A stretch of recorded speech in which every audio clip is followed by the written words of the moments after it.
Hello friend, welcome back to art Rannaghar. मैं आज के নিয়ে এসেছি আপনাদের কাছে আরো একটি রেসিপি। আজকের রেসিপি পুদিনা লেবুর শরবত। তো চলুন দেখে নিই কিভাবে করছি, কি কি লাগছে।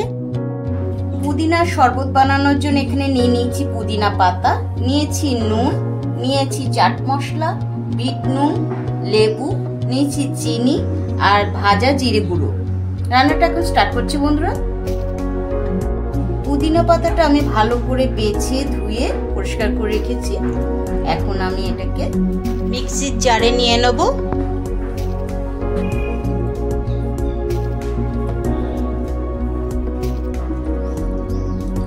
জল থেকে চিপে চিপে আমি পুদিনা পাতাটা এখানে নিয়ে নিচ্ছি। আর নিচ্ছি লেবু, লেবুটা একটু হাতে করে ডলে নিচ্ছি।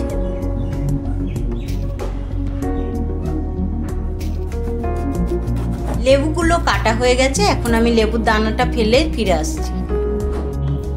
লেবুর দানাটা ফেলে ফিরে এলাম। এখন দিয়ে দিচ্ছি লেবুর রস,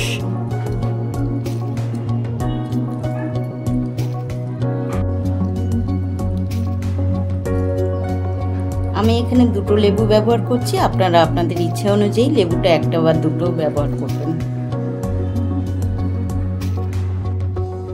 আর দিচ্ছি নুন, পরিমাণ মতো নুন দিয়ে দিচ্ছি। দিচ্ছি বিট নুন, বিট নুনের ভাগটা একটু বেশি দিলাম। ভেজে গুঁড়ো করে রাখা জিরে গুঁড়ো, দিচ্ছি চাট মশলা, আর দিচ্ছি চিনি। আমি এখানে গোটা চিনি ব্যবহার করছি, আপনারা চাইলে চিনিটা গুঁড়ো করেও ব্যবহার করতে পারেন।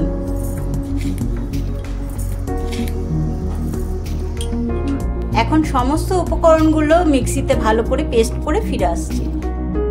ফিরে এলাম পেস্ট করে। এখন একটা ছাঁকনির মধ্যে ছেঁকে নেব। একটি ছাঁকনির মধ্যে আমি ছেঁকে নিচ্ছি। বাটিতে কিছুটা জল দিয়ে এখানে দিয়ে দিচ্ছি।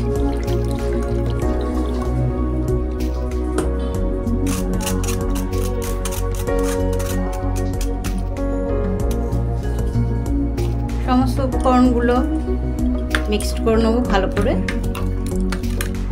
আপনারা চাইলে এখানে ঠান্ডা জল ব্যবহার করতে পারেন। আমি এখন বরফ দিয়ে সার্ভ করব। গ্লাসের মধ্যে দিয়ে দিচ্ছি বরফের টুকরো।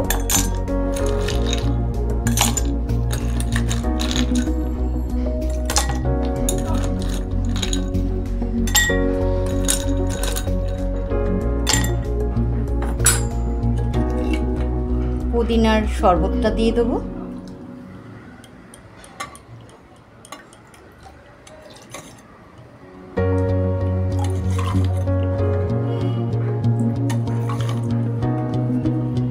এখন লেবু দিয়ে সাজিয়ে নেব।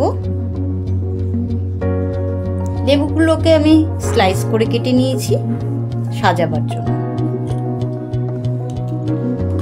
তৈরি হয়ে গেল পুদিনার শরবত। খুব প্রচণ্ড গরমের মধ্যে কিন্তু শরীর সুস্থ থাকবে, ঠান্ডা থাকবে। রেসিপিটা আমার কমপ্লিট হয়ে গেল বন্ধুরা।